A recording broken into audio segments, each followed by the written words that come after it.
Hi everyone, welcome to lesson 5 of the beginners. Eddie here.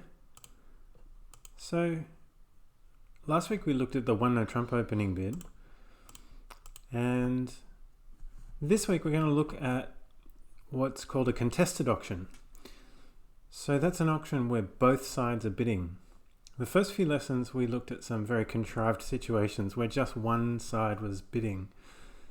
As I'm sure you've figured out by now, most bridge auctions don't look like that. And we have some different rules to look after ourselves in a contested auction. So let's have a look at this situation.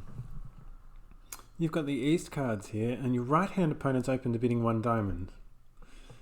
Now, this is barely an opening hand.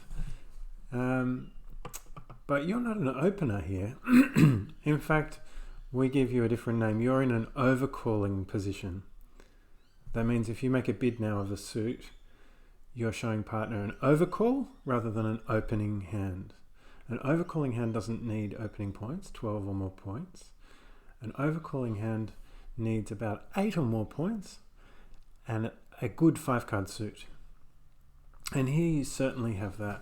So if you were to bid one heart, you're not promising partner 12 points. You're promising that you have 5 hearts at least and 8 points at least. So you've got quite a good hand in the context. You might wonder, how does partner know that you could be as weak as 8 points? Well, they can see from your position. You're in the overcalling position. There's only one opening side at a hand of bridge. So when one side opens, the other side becomes the overcalling side. And partner can see that. So they know that you're promising an overcall here rather than an opening hand. So over to partner, what are they going to do? Well, they know you've got 5 hearts, so they could raise you in hearts with as few as 3. And here they've raised you not to 2 hearts, but to 3 hearts. They've jumped. So they're showing a little extra strength than the minimum. Now this is an interesting thing. What's their minimum? You only promised them 8 points for your bid. You didn't promise them an opening hand. So is their minimum 6 points like a responder? No, it should be a bit more. So their minimum is about 8 points as well. In fact, the minimum range, 8 to 11. Next range, 12 to 14, a midi, maxi. So they've jumped here, they're showing more than 8 to 11. 12 to 15, that kind of ballpark. So we can expect them to have around that many points. So how about ourselves? We've got 11 high card points, 1 for length as well, a 5-card suit, 12. Now that you've got a fit, that shortage becomes quite valuable too. And we'll talk a bit more about that as the hand goes on. So 12 for us, and partners at least 12, 13, 14. So game's a good bet. We might give it a go. Let's try 4 hearts and see how we go.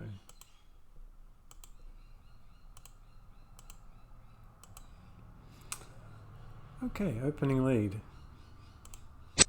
It's a diamond. South's led a diamond because their partner bid diamonds. So, alright, how many top tricks have we got here? In the heart suit there are 5. 5 cards in the long hand. We'll win all 5 of those tricks. 5 tricks. In diamonds there's 1 trick. In spades, no tricks yet. But when we remove the ace there might be a few. And in clubs, no tricks yet. So 5 hearts and 1 diamond makes 6. We need 10. We need 4 extra tricks.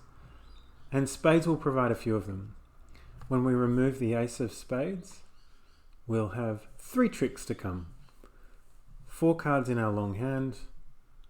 3 of those tricks will be ours. 1 will belong to the opponent. So 3 tricks to come in spades. We'll still need another trick though. Where's that coming from? Well, you might be thinking that we could play a diamond and trump a diamond for our extra trick. So a diamond from the dummy. And trumping, extra trick, right? Well, not really. We take a trick now with this 2 of hearts, but look how many hearts we have left in the long hand, only 4. And a moment ago we counted 5 tricks in hearts. So by trumping in this long hand, we've reduced our trick total to 4 for later on in hearts, even though we've taken 1 now. We haven't gained a trick, we've just taken a later trick now. So maybe that's not the right approach, ruffing or trumping in our own hand. How else could we score an extra trick? By trumping. Well, the key is in clubs. We're going to have to lose a club at some stage, so why don't we do that now? And that'll set us up to play a club from our own hand later on. And trump it in the dummy, in the short trump hand. When we trump over there, we take a trick, and we still have 5 trumps in the long hand. So we still have 5 trump tricks to come. In other words, trumping in the short hand turns out to be an extra trick, whereas trumping in the long hand turns out not to be an extra trick. So there's our extra trick by trumping a club in the dummy, in the short hand. Meanwhile, the opponents are doing their best, plugging away with diamonds.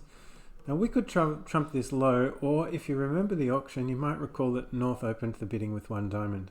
That means South won't have very many diamonds, possibly none left. And if we trump low, they might trump with a higher trump. So maybe we can afford to spend a big trump here. I think we can. Let's throw the ace on it just to show off. Turns out it was a good idea. Okay, so we've got these extra tricks waiting for us. Shall we try trumping a club for our extra trick? Low club and trump in the dummy. That's 1 for us. We need to get back to our hand. There seem to be various ways to do that. Let's try a heart. Maybe overtake a heart in our hand. 10 of hearts, so the king.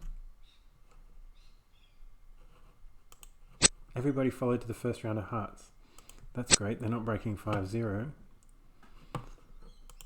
And we'll trump another club for an extra trick here. Now we need to get those spades going as well, so I think rather than trumping a diamond back to our hand, we should work to set up some spade tricks. So we can do, at the same time as playing a spade and setting up spade tricks, we might be able to reach our hand to draw the opponent's trumps now as well. No luck there. So the opponents plug away at their clubs. They might suspect we're out of clubs. We have to trump in our long trump hand. That's no bonus for us. That's a trump trick we counted for ourselves already. So let's draw the opponent's trumps and see how we go. This is the second round of trumps. Let's see if they both follow suit. They did. That's good news for us. We really needed trumps to break at this point. So there's 1 trump to go. 3 and 2 is how they broke. So this is the third round of trumps and the last trump that the opponents have in their hands. Great, we've gotten rid of all their trumps. Just time to enjoy ourselves. It's important that we spend the king on this trick because we want to play the jack back over to our queen so we can win the trick and enjoy the 10 of spades at the last trick. So finally the 10 of spades because we have the lead in our hand. Altogether 11 tricks. Well done.